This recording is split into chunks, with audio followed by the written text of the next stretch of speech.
beruntung. Siapa orang yang beruntung? Manusia sentiasa bercakap-cakap yang seorang tu beruntung. Dia ada rumah, dia ada kereta, dia ada kerja, dia ada pasangan yang cantik, dia ada anak-anak, dia ada jawatan, dia ada kawan-kawan yang hebat-hebat. Ni semuanya untung. Tapi hanyalah untung dunia dan tak perlu didengkikan. Yang beruntung yang tahu bahawa baca 2 ayat terakhir surah Al-Baqarah dalam satu malam akan mencukupkannya, lalu dia pun amalkan. Yang beruntung yang tahu bahawa siapa baca ayat Al-Kursi selepas setiap kali salat, tiada halangan untuk masuk syurga kecuali mati, lalu dia pun amalkan. Yang beruntung yang tahu bahawa siapa yang baca ayat Al-Kursi masa nak tidur, dia akan ada penjaga daripada Allah sehinggalah dia bangun pagi tanpa didekati oleh syaitan. Yang beruntung yang tahu bahawa baca surat Al-Ikhlas 3 kali menyamai pahala khatam Al-Quran Al-Karim, lalu dia pun amalkan. Yang beruntung yang tahu bahawa siapa minta ampun untuk seluruh orang beriman, lelaki dan perempuan, Allah akan menuliskan 1 pahala bagi setiap seorang tadi, lalu dia pun amalkan.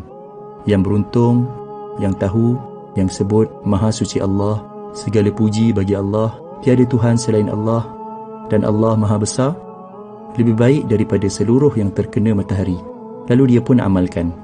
Yang beruntung yang sebut tiada Tuhan selain Allah, satu-satunya, tiada sekutu baginya. Baginya lah kerajaan dan kepujian.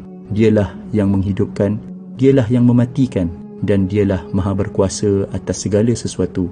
10 kali selepas salat maghrib dan 10 kali selepas salat subuh, sebelum dia mengubah kedudukan kakinya, menyamai pahala membebaskan 4 orang hamba daripada anak-anak Nabi Ismail AS.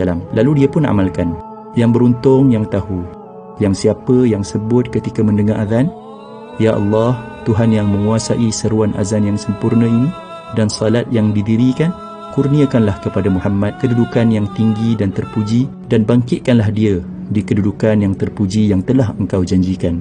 Dia akan mendapat syafaat Nabi Muhammad sallallahu alaihi wasallam pada hari kiamat. Lalu dia pun amalkan. Yang beruntung yang tahu, yang dalam sehari ada 24 jam, tapi dia mampu membaca 1 juzuk Al-Quran yang mengambil masa lebih kurang 20 minit sahaja.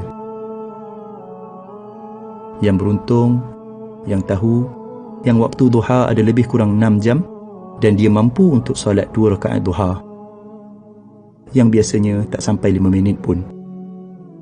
Yang beruntung yang tahu yang waktu malam ada hampir 11 jam dan dia mampu untuk salat witir 1 rakaat yang mungkin tak sampai 3 minit pun. Yang beruntung yang tahu yang siapa yang sebut Maha Suci Allah dengan kepujiannya 100 kali, dosanya akan diampunkan walaupun banyak seumpama buih di lautan, lalu dia pun amalkan. Inilah dia orang yang beruntung.